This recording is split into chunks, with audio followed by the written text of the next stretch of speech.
Question छोड़ने का फ़ायदा भी होता है और नुकसान भी होता है। पहले उसका फ़ायदा नुकसान हल्का सा समझते हैं कि क्यों लोग क्वेश्चन छोड़ने या नहीं छोड़ने के पसोपेश में रहते हैं, उस दुविधा की वजह क्या है। देखिए मैं जीएस को बेस बना के बात कर रहा हूँ, सीसेट की बात बाद में कर लेंगे। 100 प्रश्न हैं, 120 मिनट हैं। जो व्यक्ति 100 के 100 प्रश्न करेगा उसको 1.2 मिनट्स यानी कि 72 सेकंड उसको एक प्रश्न अटेम्प्ट करने के लिए मिलेंगे। मान लीजिए किसी कारण से उसने तय किया कि मैं 100 प्रश्न करूंगा ही नहीं, मैं 80 ही प्रश्न करूंगा, बस 20 को हाथ ही नहीं लगाऊंगा। उसको एक प्रश्न के लिए 1.5 मिनट मिल गया। और जब उसको 1.5 मिनट मिलेगा तो स्वाभाविक है कि उसको प्रश्न को पढ़ने के लिए, सोचने के लिए, उत्तर को मैच करने के लिए समय ज़्यादा मिला। और हो सकता है कि इस वजह से उसके 5-7 सवाल वो ठीक हो जाएं जो 100 करने के चक्कर में गलत हो जाते हैं। इसलिए कई लोग स्ट्रेटेजिकली कम प्रश्न करते हैं कि इतने करूंगा उतने ठीक कर दूंगा, बस ज़्यादा करने के दबाव में रहना ही नहीं है। तो एक फैक्टर तो हो गया रीडिंग स्पीड, आपके किसी प्रश्न को पढ़ने की स्पीड कितनी है, उससे आप तय करें कि आप कितने प्रश्न करना चाहते हैं अटेम्प्ट। एक दूसरा फैक्टर बहुत महत्वपूर्ण है और दूसरा फैक्टर है तुक्का लगाने की क्षमता। इसमें हंसी आती है पर दरअसल ये बड़ी गंभीर बात है। हंसी आपको तुक्का शब्द से आ रही है, दरअसल मैं बताना चाह रहा हूँ कि तुक्का बहुत वैज्ञानिक वस्तु है। तुक्का बहुत यादृच्छिक या आर्बिट्रेरी मामला नहीं है, बहुत वैज्ञानिक चीज़ है। चलिए हम समझने का प्रयास करें। जैसे जनरल कैटेगरी में मान लीजिए कि आप एग्जाम दे रहे हैं और आपको 110 या 112 मान लेते हैं, 56 प्रश्न आपके ठीक होने चाहिए।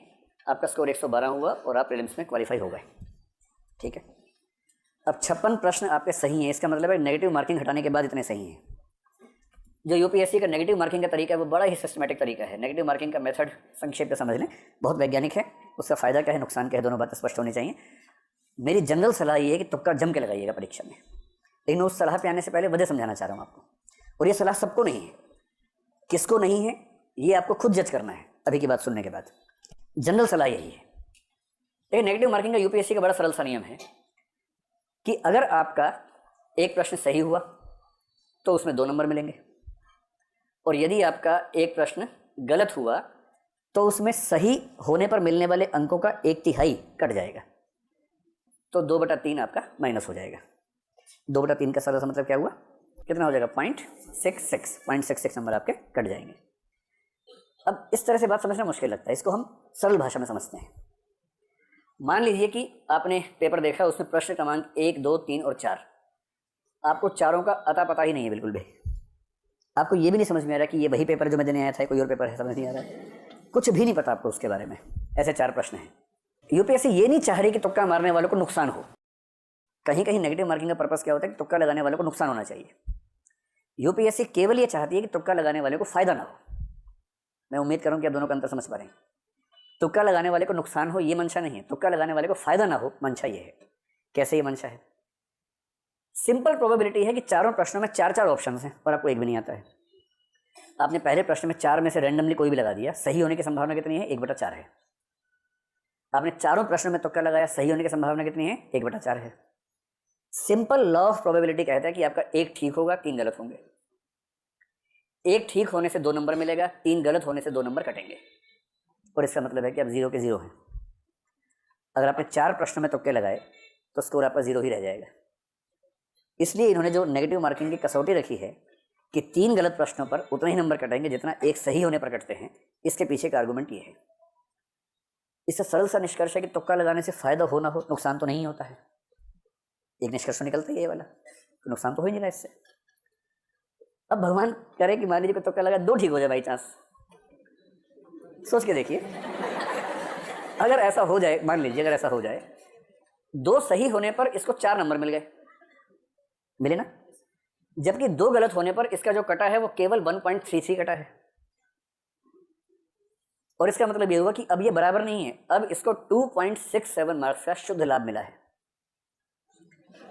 केवल इस वजह से कि इसने 4 में से 2 तुक्के सही कर दिए। आप मेरी बात समझ गए। और यदि वो तुक्के में इतना माहिर है कि 4 में 3 ठीक कर दिए उसने, 6 नंबर मिले।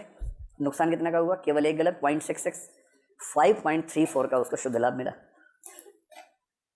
और असली बात यह है कि अगर आपको प्रीलिम्स क्वालिफाई करने के लिए 56 प्रश्न करने हैं, मेरी समझ में यूपीएससी देने वाले 5 लाख लोगों में से मैक्सिमम 5 ऐसे होंगे या बहुत मानूंगा तो मान लूँगा 20-30 ऐसे होंगे जो बिना कोई प्रश्न गलत किए 56 ठीक कर सकते होंगे।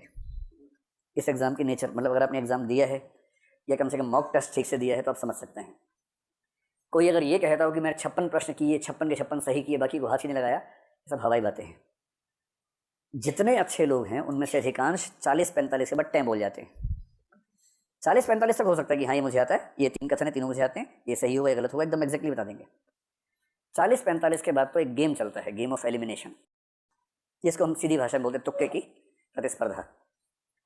ज़्यादातर सफल लोग वही हैं जो तुक्का अच्छा लगाते हैं, मतलब पढ़ते तो अच्छा है ही, अच्छी पढ़ाई के साथ साथ अच्छे तरीके से तुक्का भी लगाते हैं। तुक्का कैसे लगता है उसको समझे। तुक्का शब्द थोड़ा हास्यास्पद है, उसके पीछे की जो गणितीय विधि है हमें वो समझने की ज़रूरत है। अब आपने 56 की 112 है। एक तरीका और है, आप इसमें 4 प्रश्न जोड़ दीजिए कि आपने 60 प्रश्न सही किए, 12 प्रश्न गलत किए, तो भी आपका स्कोर 112 ही रहेगा। कितना सरल है। अगर 56 प्रश्नों से 112 मिले, आपने 4 ज़्यादा सही कर दिए और 12 गलत कर दिए, 4 सही से आपको उतने नंबर मिलेंगे जितने 12 गलत होने से कटेंगे, आपका स्कोर उतना का उतना रहेगा। इसका और भी तरीका हो सकता है, आपने 65 प्रश्न सही किए और आपको 30 प्रश्न, 30 गलत करने का ऑप्शन मिलेगा, 56 चाहिए ना, नहीं 27 प्रश्न गलत करने का विकल्प आपको मिल गया और उसके बाद भी आपका स्कोर कितना है, 112 है। मैं दावे से कह रहा हूँ कि अगर कोई कहता है कि मैं 56 ही करूँगा और 56 ठीक कर दूंगा, तो वो या तो झूठ बोल रहा है या मजाक बना रहा है। वो दरअसल इनमें से कोई ना कोई ट्रिक चुनेगा कि 60 सही करने हैं, 12 गलत करने हैं। मतलब गलत करने हैं ऐसे नहीं, गलत हो जाए तो कोई बात नहीं, सही करने हैं तो पर्पस हो सकता है, गलत करने के पर्पस होगा। 65 सही करूंगा, 27 गलत हो, 92 हो गए, 8 प्रश्न छोड़ दूंगा, ये एक अच्छी अप्रोच हो सकती है। अब इस लेवल पर आकर मैं आपको एक निष्कर्ष समझाने का प्रयास करता हूँ। मेरी सामान्य राय, जिस पर अभी आपको काम करना है अपने स्तर पर, क्योंकि हर व्यक्ति के लिए एक समान दवाई काम नहीं करती है, बीमारियां अलग अलग हैं, दवाइयां अलग अलग ही होंगी। सामान्य राय में बता रहा हूँ, सामान्यतः कम से कम 80 से 90 के बीच में प्रश्न अटेम्प्ट कीजिएगा। इससे कम करेंगे तो ज्यादा संभावना है कि प्रीलिम्स नहीं होगा। और इसका सीधा सा मतलब है कि छोड़ने का मामला लगभग 10 प्रश्नों पर ही होगा कि 10 को आपने छोड़ दिया। छोड़ना केवल उन प्रश्नों को है जिनके बारे में आपको रत्ती भर भी नहीं पता है, कुछ नहीं जानते, ना प्रश्न समझ में आ रहा है, ना चारों ऑप्शन में से कोई ऑप्शन समझ में आ रहा है, कुछ हवा ही नहीं लग रही उस प्रश्न की, उसे छोड़ दीजिए। ऐसे प्रश्नों की संख्या अधिकतम 20 होनी चाहिए, आमतौर पर 10, 12, 13 से ऊपर नहीं होना चाहिए। इस समय बाकी सारे प्रश्न करेंगे और बाकी सारे प्रश्न जो करेंगे, तुक्का लगाने की जो रीति है, पद्धति है, वो पद्धति क्या है उसको एक ही बार में समझ लीजिए, उसका अप्लाई करना शुरू कर दीजिए। जहां चारों विकल्पों के बारे में कुछ भी नहीं पता है, 4 क्वेश्चन मार्क दिमाग में है, उस प्रश्न को छोड़ देना है। कुछ नहीं पता आपको उसके बारे में, मतलब इस पर भी तुक्का लगाएंगे तो कोई नुकसान नहीं, क्योंकि 1/4 की प्रोबेबिलिटी से ना लाभ ना नुकसान की स्थिति अंत में आएगी। और जब लाभ होना ही नहीं है तो टाइम तो वेस्ट हो ही जाए, टाइम तो बचाइए कम से कम। ऐसे प्रश्न पूरे पेपर में 10-12 से ऊपर नहीं होंगे, शायद 5 भी ना हो, जिसमें आपको कुछ भी ना पता हो। जिस प्रश्न में आपको ये पता है कि इन 3 में से कोई उत्तर होगा, ये एक तो नहीं ही होगा, एलिमिनेट करने का मेथड है। प्रश्न पढ़ा, उत्तर पढ़े, आपको ये नहीं पता कि सही उत्तर कौन सा, बस ये पता है कि ये उत्तर नहीं हो सकता, 4 में से एक, ये तो हो ही नहीं सकता, बाकी 3 में से कोई भी हो सकता है। अगर आप इस मेथड से आगे बढ़ेंगे तो आपको फायदा होगा। कितना फायदा होगा अभी स्पष्ट करता हूं। अगर आपको पता है कि 2 ऑप्शंस तो पूरी तरह से गलत हैं, बाकी 2 में से पता नहीं कौन सा है, जैसे पहले में आपको चारों में नहीं पता था, अगले में 3 में से कौन सा उत्तर नहीं पता, एक पता है कि नहीं हो सकता है, तीसरी स्थिति में 2 पता है कि नहीं हो सकते उत्तर, बाकी दोनों में से कौन सा ये क्लियर नहीं है। इसमें तो आप मान के चलिए कि बहुत बड़ा फायदा आपको होगा, अति लाभ कर लीजिए। और बीच वाले में लाभ की स्थिति है, और लाभ की स्थिति कैसे, मैंने आपको समझाया था, अभी समझाया था, फिर से समझाने का प्रयास करता हूँ। और जिसमें केवल एक पे है, बाकी 3 तो नहीं हो सकते चाहे जो हो जाए, ये वाला होगा या नहीं ये पता नहीं। तो वहाँ ये नहीं सोचना है कि ये तो बेईमानी के नंबर हो गए, मैं नहीं लूँगा बेईमानी के नंबर, वहाँ ये सब नहीं सोचना है।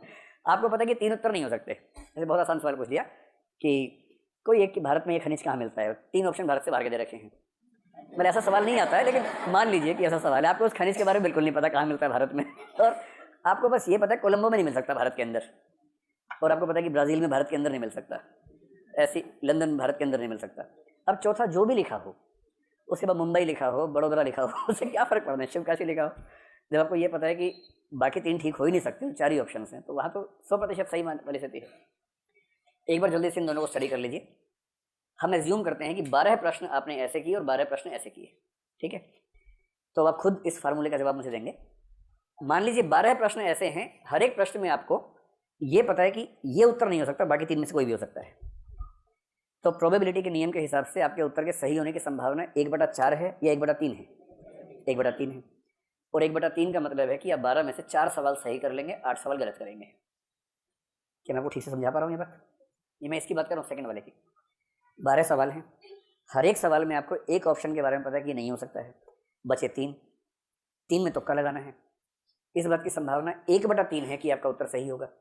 जब 1/3 को आप 12 सवालों पर अप्लाई करेंगे तो इसका मतलब है कि 4 सवाल ठीक होने चाहिए, 8 गलत होने चाहिए।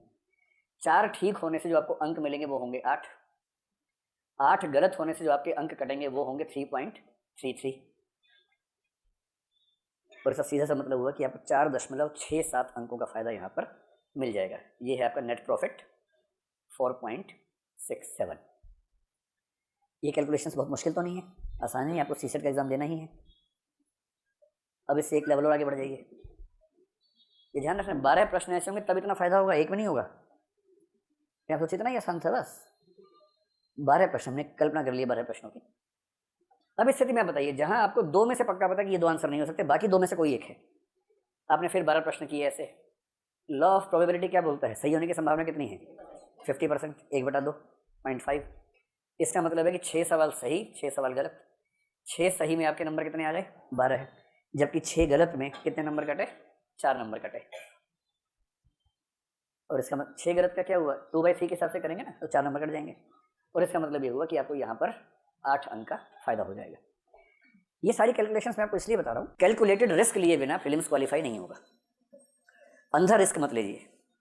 जहाँ कुछ नहीं आता 10, 12, 15 सवाल छोड़ दीजिए, जहाँ कुछ आता है कोशिश कीजिए। और जो मैं आपसे कहना चाह रहा हूँ वो ये कि एक चीज़ होती है टेस्ट सीरीज, जो आप में से कुछ लोग करते भी होंगे। फिर क्या होता है कि पहले टेस्ट में सब लोग धूमधाम से आते हैं, उसके बाद संख्या कम होने लगती है। उनसे पूछो क्यों नहीं आ रहे, तो सर नंबर कम आते हैं, हम हतोत्साहित हो जाते हैं, इसलिए नहीं आ रहे। मैं आपको आज सलाह देना चाह रहा हूँ कि टेस्ट सीरीज़, पहली बात तो टेस्ट सीरीज़ ज़रूर करें। प्रीलिम्स के लिए टेस्ट सीरीज़ से अच्छा कोई उपाय है नहीं। टेस्ट सीरीज़ के नंबर मत देखिए अपने। अगर आपको पता है कि आपकी तैयारी कम है तो भी टेस्ट सीरीज़ में जाइए, और टेस्ट सीरीज़ के नंबर पर ध्यान ही मत दीजिए, भाड़ में जाए नंबर। दिसंबर के टेस्ट से 3 जून के टेस्ट में आपकी क्या परफॉर्मेंस होगी कोई जज नहीं कर सकता है। लेकिन टेस्ट सीरीज से सबसे बड़ा बेनिफिट क्या होता है? एक तो क्या होता है कि परीक्षा भवन में जाते जो धुक धुक होती है ना, वो धुक धुक कहीं और हो नहीं सकती है। मतलब अलग अलग तरह की धुक धुक अलग अलग जगह होती है। परीक्षा भवन वाली जो धुक धुक है, वो जो मतलब आप लोगों के दौर में कई धुक धुकें चल रही होंगी आजकल आपके मन में, लेकिन मैं उसमें से केवल एक पे फोकस कर रहा हूँ जो परीक्षा भवन में होती है। बाकी तो पर्सनल मामला है, ये सार्वजनिक है। तो जो एग्जाम हॉल में होने वाली धुकधुकी है ना, उस धुकधुकी की परिस्थिति में ही जब आप सॉल्व करेंगे पेपर, तो आपको ठीक से पता लगेगा कि आप स्ट्रेस कैसे मैनेज करते हैं।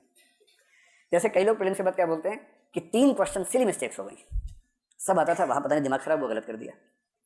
ये इसका कुछ नहीं है, इसका मतलब एंग्जाइटी है, स्ट्रेस है, आप तनाव झेल नहीं पाते, उस 2 घंटे के तनाव में बिखर जाते हैं। इसका मतलब सिर्फ इतना हुआ, टाइम मैनेज नहीं कर पाए, अंत में टाइम कम बचा, बिखर गए, 5 सवाल गलत करके आ गए या 5 सवाल छोड़ के आ गए। टेस्ट सीरीज का असली पर्पस ये बिल्कुल नहीं है कि आप अपने आसपास के चिंटू पिंटू से आगे निकल के फर्स्ट आ गए और हम चिंटू से कहा देख मेरे नंबर तेरे से ज़्यादा हैं। इससे ना चिंटू का होने वाला ना आपका होने वाला, इस तरीके से है ना। ये तो आपस का स्कोर सेटल करने वाला मामला हुआ।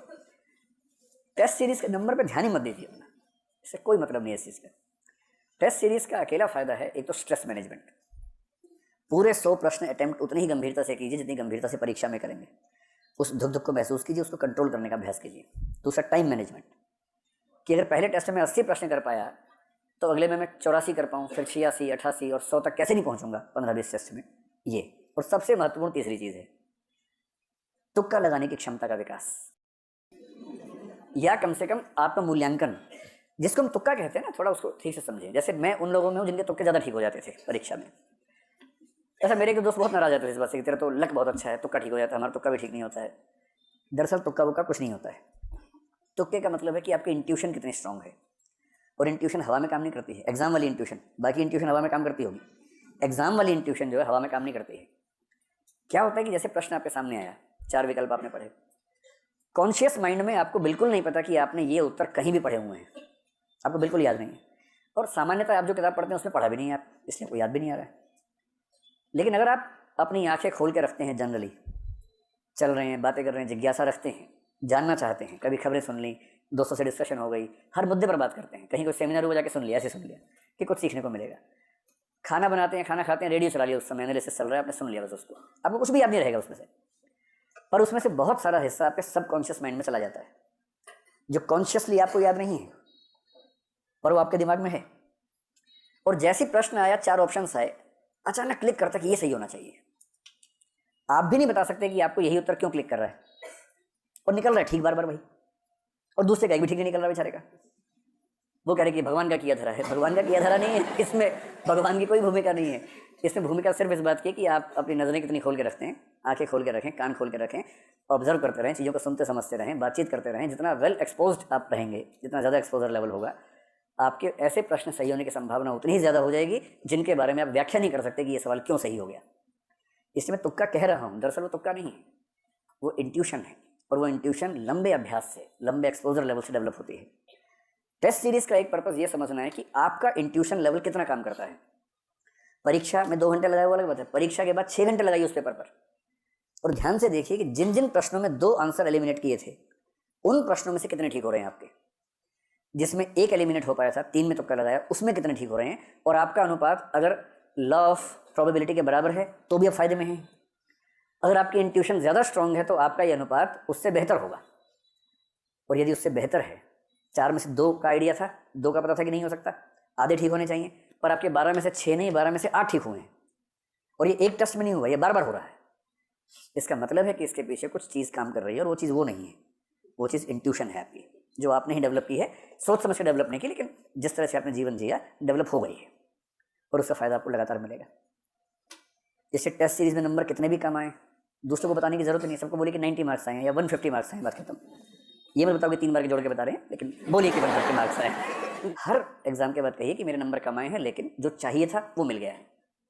असली तरीका ये होता है कि आप 2 घंटे की क्लास में बैठे, एक आदमी रो रहा है कि नहीं यार वो नहीं मिल रहा जो मुझे चाहिए, और एक कह रहा है कि यार 2 लाइनें आज की क्लास में सुनी, उतना ही चाहिए था बस, और वो 2 लाइनें सुनना अपने आप में पर्याप्त है। अपने काम की बात निकालिए, और टेस्ट सीरीज में जो अपने काम की बात है वो यही कि आप इंट्यूशन के लेवल पर कितने प्रश्नों को ठीक कर पा रहे हैं।